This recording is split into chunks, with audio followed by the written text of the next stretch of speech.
the more that I got out there and actually was not scared to show exactly who I was, to be polarizing, to not necessarily try to welcome everybody in. Not everybody is for me, just like not every opportunity is for you. Not every job is for you.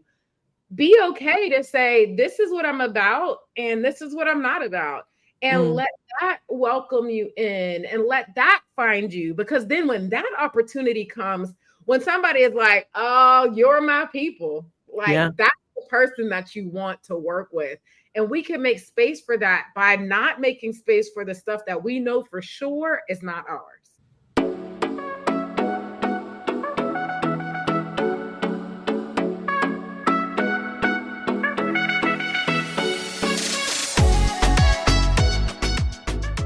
Hey, I'm Teen Zekas.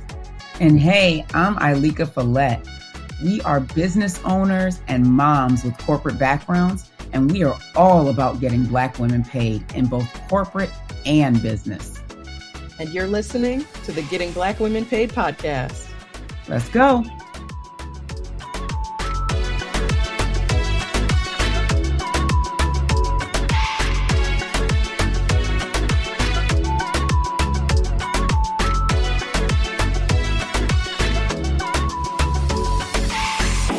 Hello, and welcome back to the Getting Black Women Paid podcast. I am Teen Zekas, your pivot and pay strategist. My lovely co-host, Ilika Follett, is not able to join us today, but as you know, I'm not going to leave you all hanging. We have a fantastic guest today who I am so excited to talk with. And we're going to be talking about how we as Black women can get paid more without working ourselves to death. And I know some of y'all are are in that process. So let's get right into it. So I would love to introduce you all to our guest today, founder and your dream strategist. Rashidat gives Black women a real hands-on process to go from being a strong Black woman to soft, feminine, and rested, using coaching, resources, community, and guided self-discovery process inspired by her lived experience to build the life they love from the inside out. After burning out as a fashion designer in corporate America, Rashidat figured out how to finally build the lifestyle freedom that she enjoys now. From helping Black women let go of being on all the time to redefining and living life on their own terms, Rashidat has helped many little Black girls who feel stuck in being an uber responsible Black woman find their way to grow and become the woman God has always known them to be. Her efforts have awarded her the freedom to work and live anywhere in the world while being able to be in her friends' and family's lives without having to ask for time off. And so without further ado, I am so thrilled to introduce you all to Rashidat Odeyemi. Hello, welcome. Hey, Teen. Thank you so much for having me and for that wonderful welcome. Absolutely. I am so stinking excited for this conversation. And I would love to start with, kind of touching on your bio, just having you tell us a little bit about, who you are and how you came to be doing this work. Yeah. So I would say how I came to be doing this work is I messed it up the first time. That's all of us. Absolutely. We're all who we needed back when we were doing it wrong. Absolutely. Right. Let's just start with being real, So I've made plenty of mistakes, and in the process, I finally figured some things out. So yeah, I was a young girl who wanted to get out of my situation that I grew up in, and so I went to college, and then college sucked, and then I got a job, and I thought that was going to get me out in corporate America, and then that sucked, and then I became an entrepreneur, and I was like, oh, this is finally going to be freedom because I get to choose everything. And I still had to learn some things about how to quit being a strong Black woman there too. And now I'm finally figuring out how to do that in all of those scenarios. And so I love being here to talk about how we actually get over that hump and really figure out how to work less and not use that to prove our worth and all of those things. It took me a long time, but I'm excited to be here to share how I finally got here. Yes. And then you're sharing those years of experiences and expertise with others so that they don't have to go through the same thing you did. I love it. I love it. And there was one thing that you described kind of before we met for this episode that I definitely want to open with, which is that you describe how the American dream is the ultimate slave master scam. Please tell us more about that. Yeah. So here's the thing. When we step back and we look at it, you know, we were slaves. Black people were slaves. The American dream was never, ever meant for us. It was instead for working class white Americans as a pathway to believe that they could finally arrive. They didn't include us in that conversation. And they definitely didn't include Black women, you know, because we're at the intersection of not just racism, but also sexism, you know. So that was never made for us. But yet and still, because we have been for years and years and years, the mammies, the nannies, the people who stood up for our families, who kept everything afloat, this strong Black woman that is always showing up in all of these different aspects. We got the brainwashing, I think, a little bit harder than everybody else because we really did think that our work was finally going to pay off, that we were finally going to be able to rest, that we were finally going to get the chance to arrive. And we've actually found, you know, that work plus work has not equaled freedom. Instead, it's actually equaled a hell of a lot more work. And now that we know, we're like, scam. We're calling it out, you know? Yeah. Well, and I keep thinking about how so many of us are told you got to work twice as hard to get half as much.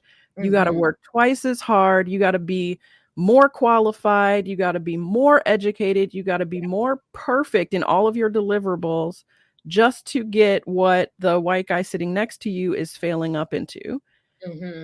And that has been really instilled in us. And it may be true for certain paths, right? That is definitely true for certain paths that we can choose to take, but it's not presented to us as a choice. Right. It's presented to us as this is the only way to get what you need is to be the ultimate, to be the best of the best of the best at all times. And you're still going to get passed over some or most of the time. And so what I love is you are helping us open up our view and expanding to like, what are some of the other choices, right? So tell us about that. I mean, so much of us are having to use our work to prove our worthiness, to prove our worth. So what does it look like to stop doing that? Like what are the other choices? Yeah. So let me give you an example. One of my best friends, she's working on building a business, and as she's been building it, she's spent a lot of her profits on redoing her setup. Now, don't get me wrong. The girls set up for her business, for her shop. Whenever we do pop-up shops, it is fly. Like, it is beautiful. And yet she's sacrificing the money of that perspective, that perception that we're building in exchange for making profit. That's what is happening to us in a lot of different ways. Because we've been told we have to be perfect, we've just been exchanging our rest for that perfection. And I think it's time for us to just stop. And how do we stop? I think one, it's acknowledging that we've been doing it, which is really hard because it's hard to recognize our own complacency, our own complicity, like being a part of the fact that we've perpetuated it. And that's hard. I'm not discounting that. And once we do it, though, once we actually acknowledge that, then we can start making changes. And we can choose to be like the C-level white man next to me and figure out how that man is raising and play that game rather than trying to overcome it by doing more, because he's not doing more, but he's getting more. We're Right. doing more and getting less. So Right. the math isn't math in here. We have to figure out another way to do that. And I would say the biggest thing for me, once I realized that working harder was never going to help me arrive, I had to look at every situation. And when someone offered, oh, well, if you would go a little bit above and beyond in this way, I would be happy to, promote you. I would have to very politely say, I really appreciate that you think that that's the best way to do it. But if you can't see my value and what I'm doing right now, then maybe I'm not the right person for it. And maybe I should look elsewhere. Like we have to start having those conversations. And team, you girl, I love your audacity about this. You get down in it and you're like, no, this is what we're doing. But we have to do that, not just in how we negotiate our salaries, but in every conversation, whether it's with our partners or whether it's with our any endeavor that we're going, whether we're building a business, whether we're trying to get funding for our business, whether we're, negotiating at the mechanic shop, whatever it is, it's happening to us in all of these different ways. And the more we practice doing it in every single one of those ways, the more that we get to this place where we're taking back our power and we're having better boundaries that says, I'm not going to allow you to keep treating me this way. Yeah. Yeah. Well, and I love in the example you gave, you can say no. You can say no to a quote unquote opportunity that's going to undervalue what you bring to the table. And, you're supposed to just be grateful for the exposure or whatever, whatever it is they're trying to do instead of paying you, right? Or whatever, whatever it is, that you can say no thank you to those opportunities and pursue something better where, I am going to be held up for the value that I provide. And I love that you brought up audacity. That's been like my new word of the year. And it came from a person who I've coached who has more than doubled her income. Not by changing what work she does, but by changing where she does it and what she asks for. And she called me her audacity coach. And that was when the word kind of entered my, my consciousness in terms of, yes, like it is about having the audacity to say, no, that offer you are bringing to the table does not suit what I'm bringing. And so I'm going to have the audacity to either ask for more or say, no, thank you. And that's huge. And so I'm wondering, for those who are joining us, who are saying, okay, so how do I do this? Right? Like what do I do in my life to, because I can't just say no to every opportunity.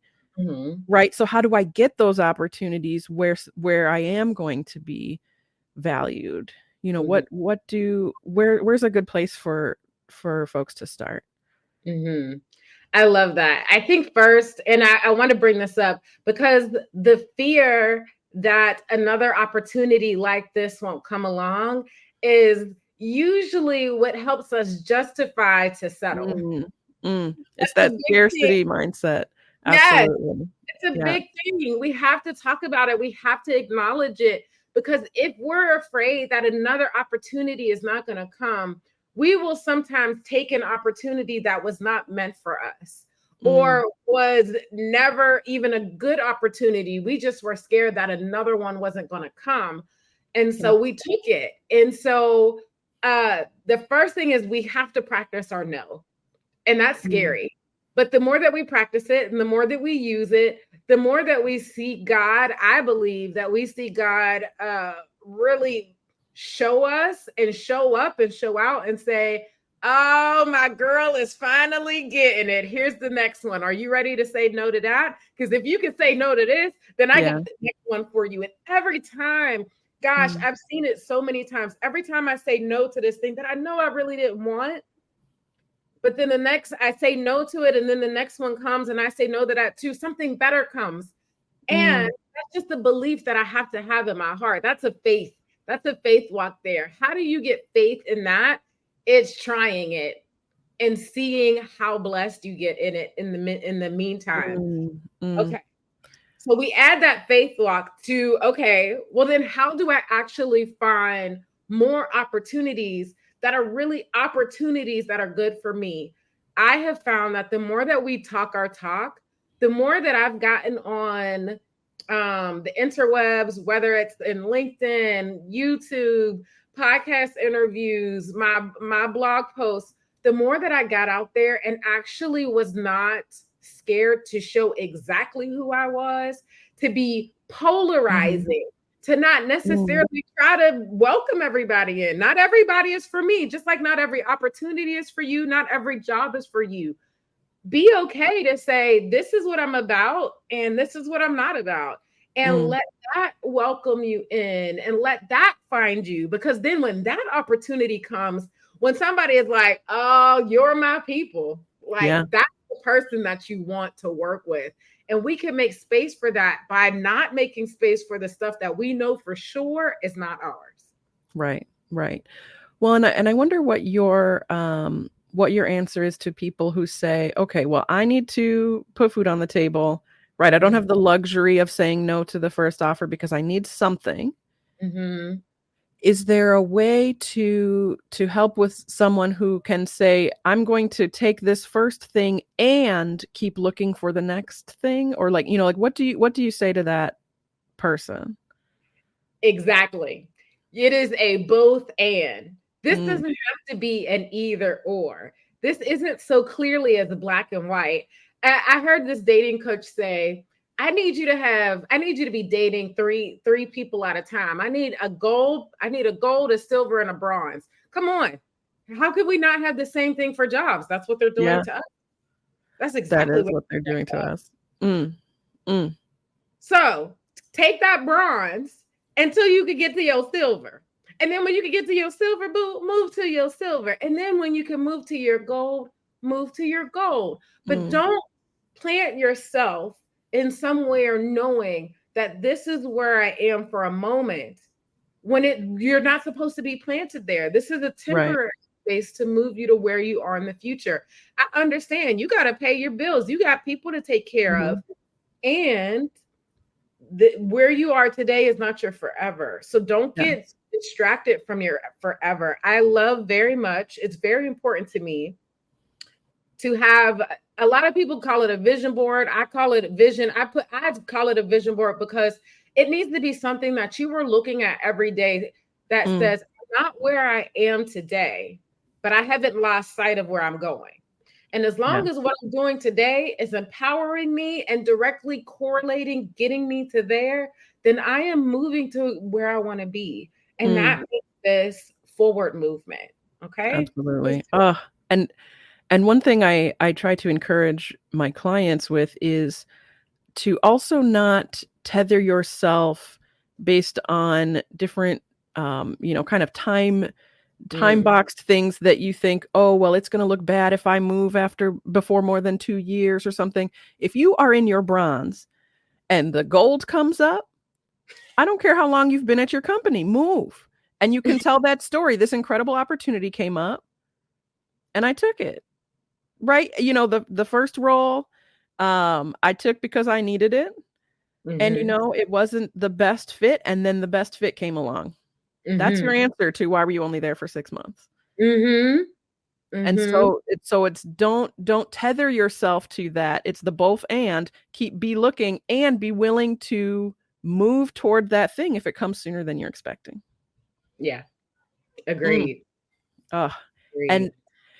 And the thing I started with when we were sort of introing you is that, we want to talk about how do we get paid more and not work ourselves to death, right? So many of us, again, we're trying to break free from that. You got to be the best of the best. You got to be putting in the 80 hours and all these things. How do we step away from that? I need to be going. I need to be on all the time and still be increasing our income. Yeah, I think there's multiple things. At first, it starts with our mindset. But then it also starts with, can we put just as much energy into living life as we do into working? Somehow we've gotten confused that we live like work is the most important thing. And that's because we're in a society of hustle culture where to so many people, making more money is important. But what if it's really not? Like, we all know that when we get on our deathbed, none of us are going to be like, gosh, I wish I would have worked harder.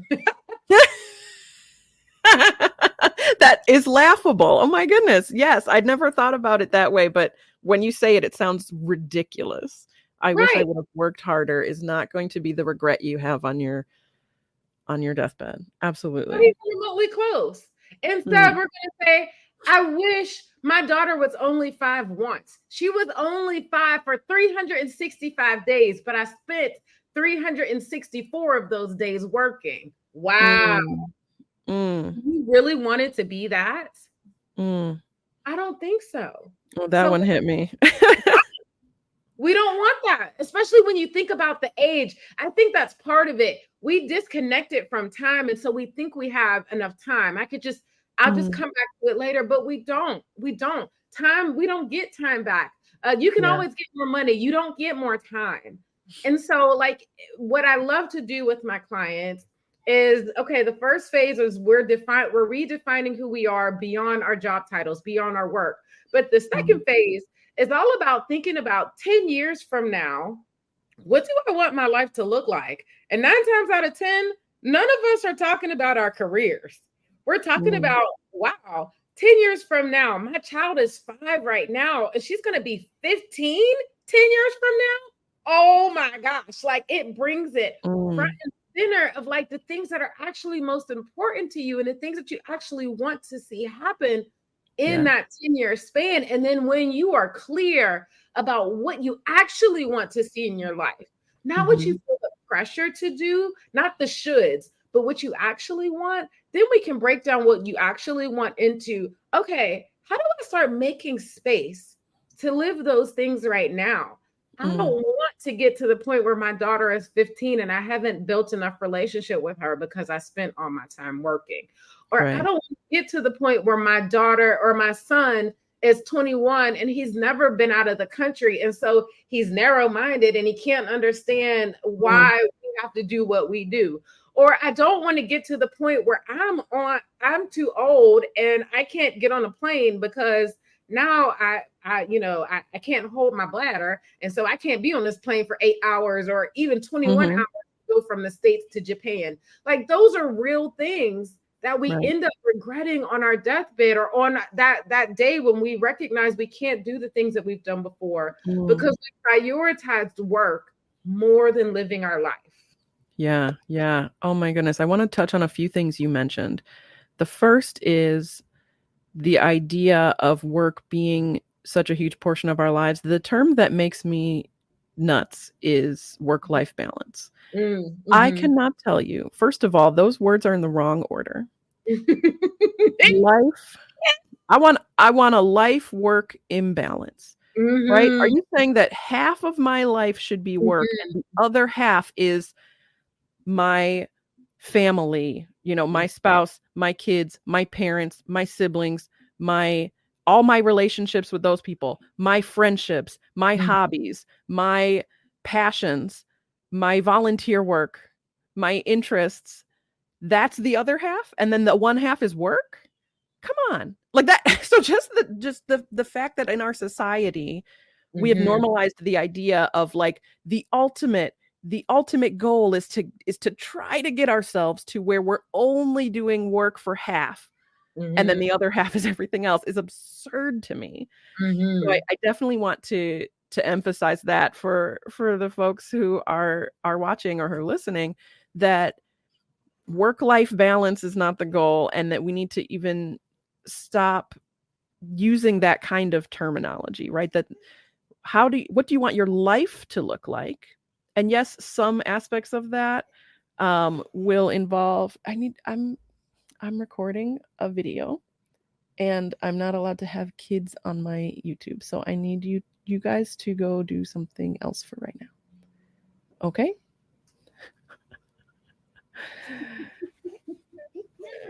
I'm struggling with my life work imbalance.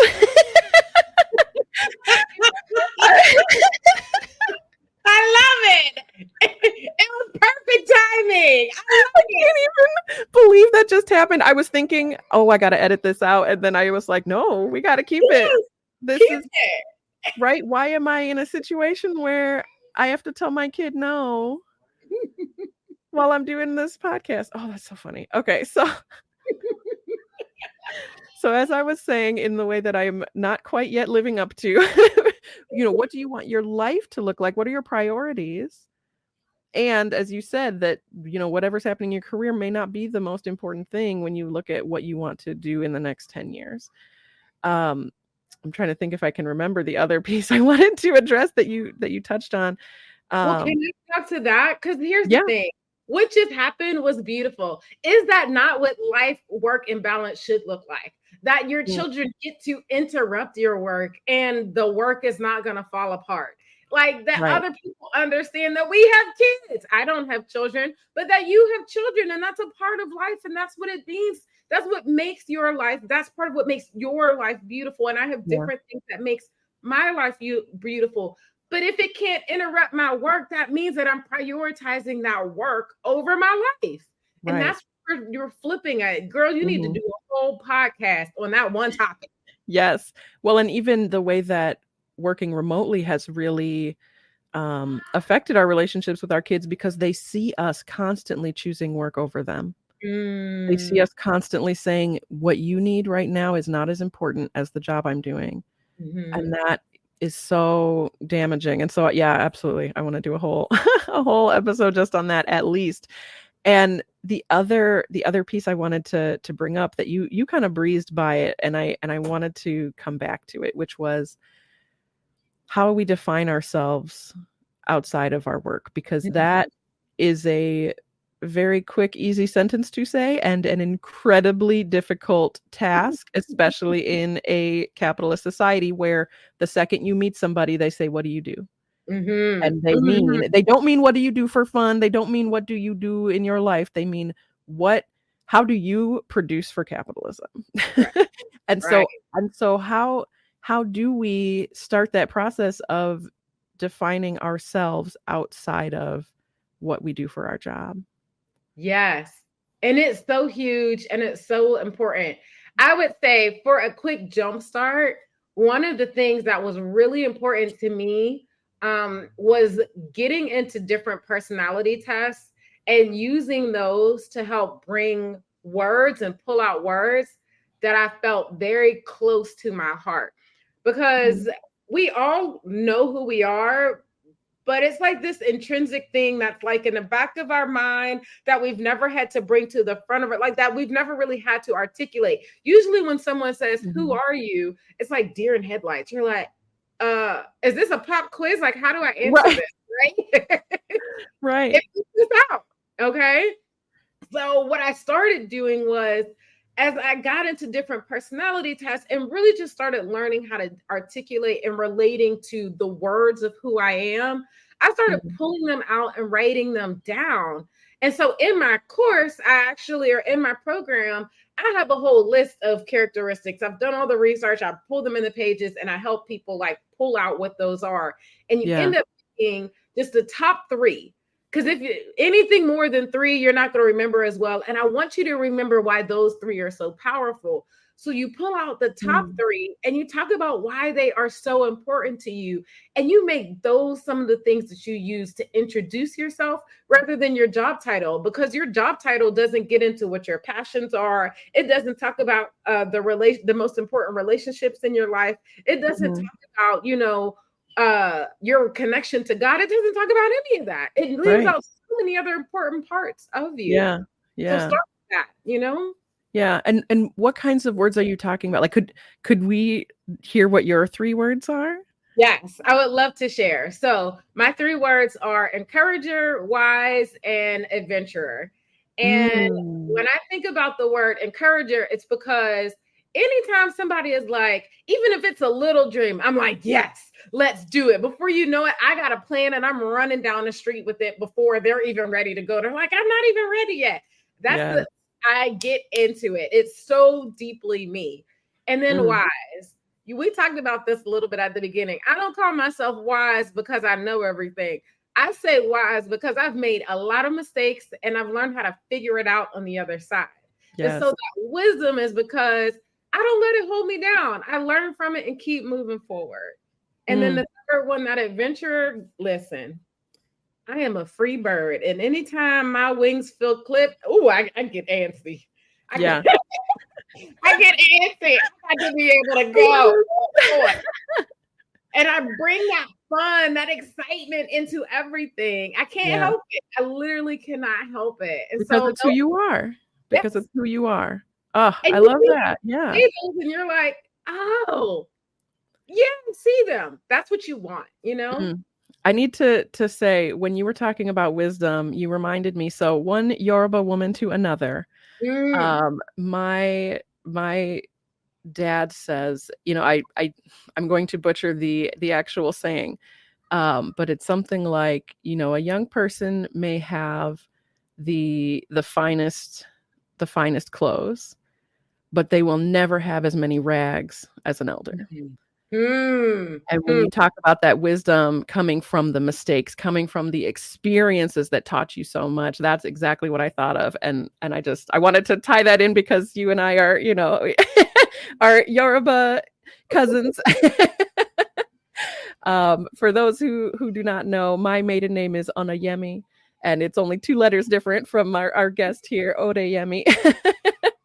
And we are, so we have that connection. I wanted to mention that, but I love the way that you light up, even as you're describing your 3 words, and you really get into, who you are, what you love.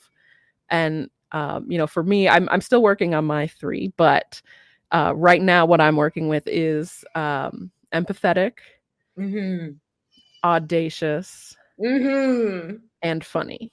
And those are my 3 right now. I'm still workshopping, but to me, yes, the audacity piece does tie into the work I do. And yes, the empathy piece ties into the work I do, but it's also about my relationships with my family, my relationships with my friends, my relationships with my kids, my relationship with my partner, right? Those are the things that are so valuable to me. And like, yes, empathy helps me coach Black women, but the thing that is defining me and who I am, it's so much bigger than that. It's so much more than what I do for money. And so I love that you guide people through that. And so I wanted to to make sure we highlight that and show a couple of examples of what that can look like. Girl, you just rocked my whole world. You just broke it down. Listen, I might do these things in my job, but it's a manifestation of me. It's not the other way around. Yes. Come on. Exactly. Woo-hoo. I get excited, girl. and I know, especially as, business owners, as solopreneurs, a lot of us are always working on that, that elevator pitch that, this is who I am, this is who I help, this is what I do. But when we talk about defining ourselves, it's a totally different mindset, right? We don't want to come into every conversation being like, I'm a career coach, or I'm a marketing expert, or I'm a whatever. That's not who you are. And so I'm so happy you're doing this work. And I'm wondering if you can share with us just a little bit about, like how folks can be a part of the work you do. Like what kinds of things do you offer that people can take part in? Yes, I love that. Thank you for asking that. So I do have a 12-week coaching program. It's called Meant for More. And like I said, I take you through these phases where we do these different activities. So the first phase is that redefining our identity. The second phase is the vision casting. And the third phase is that execution, but also learning how and when to pivot. and how to keep your eye on the prize rather than throwing the baby out with the bathwater. And so again, I've made plenty of mistakes on that. So this is me helping you condense that process so that you don't make the same mistakes that I did, you know? So that's one of the ways that you can work with me. And the way I love to really help people see how that works for them, as I have an exit plan call. And what we do is we get on the call, we talk about where you are today and where you want your life to be. And we create a plan of what it looks like to get to that, to what things are we letting go? What things are we making more time for? What is that 10 years from now? And how do we break that down in today so that by the time you leave the call, you have a plan? And then if it feels good to work together, then we talk about working, then we talk about getting to the program. So in addition to that, there's also Freedom Fridays. So many offers, so many things. Oh my goodness, please tell us, what are Freedom Fridays? Okay, Freedom Fridays are a party. Let's just be clear. She's not lying. I'm asking what are Freedom Fridays for you all because I already know, but they are so fun. So please tell us more. I love it because the way Freedom Fridays work is that whole thing that you just got on the rant about, making life the priority over work. That is exactly what Freedom Fridays is about. It's a completely free co-planning session where we get together and we create a list of fun and restful things that we should be doing regularly. And then we actually prioritize those things to go into our schedule first before we schedule work, before we schedule our priorities and all of those other things, so that we can really start switching our life to prioritize life over work. And every time we do it together, when we get on there, there's all kinds of giggles. People are sharing different pastimes and hobbies and restful things and different food that we're trying. I love it. It's such a great time for Black women to get together, to not just make time for rest and fun, but we also celebrate our wins and connect with each other. And I love it so much. So definitely something worth joining. Absolutely. And I love the idea of actually scheduling in that fun and that rest, right? Because we can say, all right, I'm going to try to keep the weekend open, or I'm going to try to whatever, but then it's just, maybe I'm going to do nothing this weekend. And maybe that's what you want to do. But if there is something you want to do, there's something you want to pursue, how are you building that into your day and then schedule the other stuff around it? I love it. It's just such an important way to make that shift. And so I love that you do that. And so we'll include the link in the description for how folks can join you for Freedom Fridays and your exit plan calls. And tell us more about, I'm so interested in even just the name of that, the exit plan. Tell me more about that. Like, what are we exiting when we're making that plan? Girl, such a good question. So often, I think when we think back to what we talked about, the American dream and this need to prove ourselves and working ourselves to death, I think those are all manifestations of this trope for us to be the strong Black woman. And this exit plan call is about exiting that whole trope and creating something new. A lot of us didn't know what else to be. There's a really good video. It's like, media didn't know how to portray us. So that's what they created. But now we're saying, listen, that's not even going to work for us. We're exiting that and we're finding something else. And what I have kind of coined it as this Black woman audacity. So I love it so much that you are pulling into that word. Come on. Yes. But that Black woman audacity looks like choosing to be feminine, because a lot of us have had to rest in our masculine energy to survive. But let's not have to settle into that anymore. Let's settle into our feminine energy. Let's be soft. Let's be rested.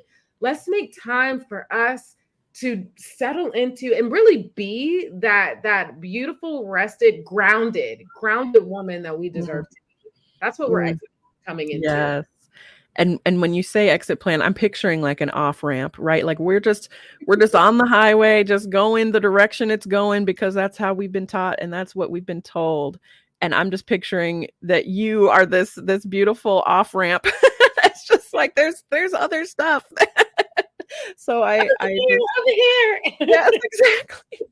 So I love so much the work that you do. I think that it is just so important for Black women to, to really to ditch that scarcity mindset, to embrace a different way of living, and to prioritize ourselves, and to even know ourselves, right? To know who we are, what we want, and pursue those things. So thank you so much for the work you do. Thank you. It's my pleasure. It's my honor.